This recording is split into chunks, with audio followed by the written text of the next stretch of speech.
Yeah, I got an Instagram question. That's fun. Farmhouse tea. That's cool. Farmhouse teas. That makes me kind of want some. I'm not even a big tea drinker, but that's probably good stuff. You could put some sugar in it and have some good sweet tea from the South, I bet. How do you decide when is the best time to move a contract worker to an employee status? Oh, this is a problem. A lot of few people in small business violate this. You don't get to decide whether someone's a subcontractor or not. The law decides that. IRS regulations decide that. And if you treat someone that is an employee, by definition, by IRS definition, as a subcontractor, you're going to get your butt fined when you get audited. And you're going to get hammered. And a lot of you don't want to fool with payroll, hire 3 or 4 people, and I don't want to fool with the 941s, and I don't want to mess with the IRS deposits, and I don't want to have to go through all the payroll taxes and all this crap, because it is garbage. It's hard to get through it all and figure it out, especially your first 3 or 4 people. It'll drive you nuts. You don't want to fool with it, so you just declare you are an independent subcontractor, although they're not. They're actually an employee. So here's the deal. The IRS has all kinds of guidelines and tests, but the basic things revolve around 3 things.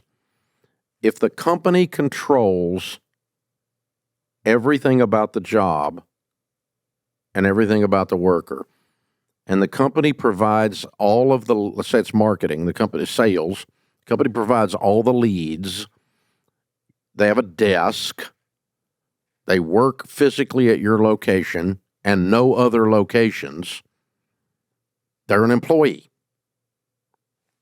You can't just decide. You can't get your little wand out and go, poof, you're 1099. No, it doesn't work that way, Junior. Are the business aspects of the worker's job controlled by the person paying? Like how the worker's paid, whether expenses are reimbursed, who provides the tools and supplies, if all the office supplies or the farmhouse teas, if the shovels, if you're working in the field, if the equipment is provided, the tractor is provided, whatever it is provided by the employer. The employee brings nothing to the table here. They just walk up and you've done everything and they plug into your system. They are not 1099. They are an employee. And if you pay them 1099 instead of 941s, instead of on W-2s, then you're going to get hammered.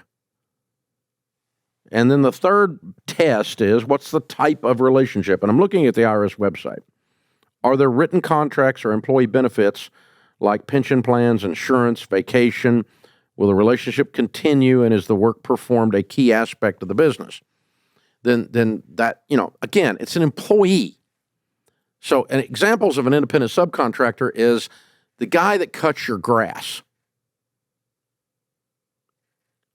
He provides his own lawnmower.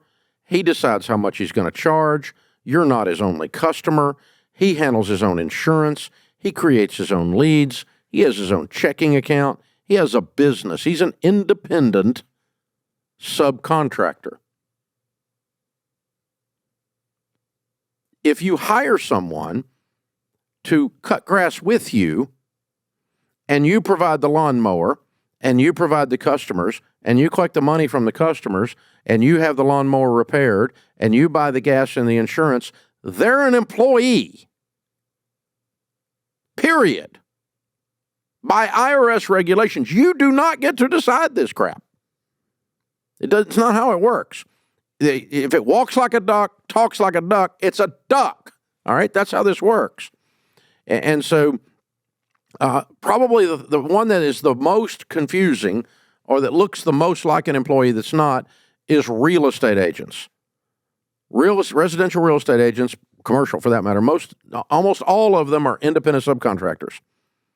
They work in a broker's office, but they pay their own MLS dues, their own real estate dues. They split commissions with the broker.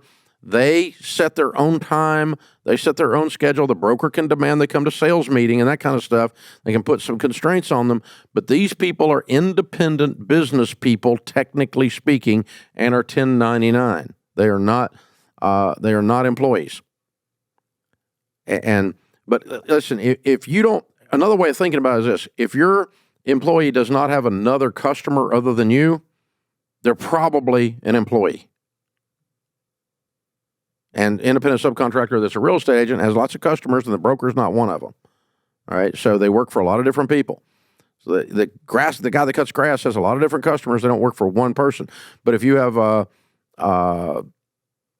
whole bunch of real estate like I do, and you hire someone full time, and all they do is cut grass for you, and they don't cut grass for anyone else, and you provide their lawnmowers, they're an employee. They don't run their own business. An independent subcontractor runs their own business. They're another small business person in a very real sense. So that's how that works. So you don't get to decide the best time to move a contract worker to employee status. They've already moved, and the 1099 status. Now, if we want to move away from the tax issue and say a contract worker, like we sometimes would contract, we don't do it much anymore, but we would contract for an outside person to do some technology coding for us, some web coding for us. Build an application, lines of code, right? And we'll give them a particular job to do. But they are in their own place. They don't, not in our building. They sometimes have other contracts while they have ours. Sometimes you can get a contract employee that comes in the building, but it is a temporary process. Now, when do I move that person from contract to employee? As soon as I know I need the job filled, because it's cheaper to have them as a team member than it is to contract out.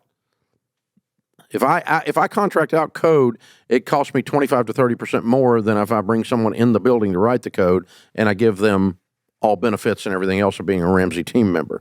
But occasionally we'll have an actual contract employee in the building. That's perfectly legal, but because it is a temporary thing, it is a written contract for a set period of time. And again, this now does not violate the IRS regulations. But then how do I want to move that person to full-time? I want to move them to full-time off of contract and make them a W-2 employee when I've got enough work to keep them busy all the time, because they're less expensive as a team member than they are a contract employee. And by the way, if you're contracting out there, you're paying both sides of FICA. Okay, I got to pay it's 17.3%. You got to pay half of that, 15.3%. You got to pay half of that, 765 each. Right? And if you're self-employed, you got both sides of that. That's called self-employment tax. So if you're a solopreneur, you're contracting, you're filing at 15.3. If you're a team member here, I'm picking up half of that as payroll expense, and the team member only pays half of the payroll tax. I pay the other half as the employer. That's another way you know what you're looking at there. And so you gain, if you're a contractor becoming an employee, you gain 7.65 if you make exactly the same money. You come out ahead when you come on board with somebody. That's how that works.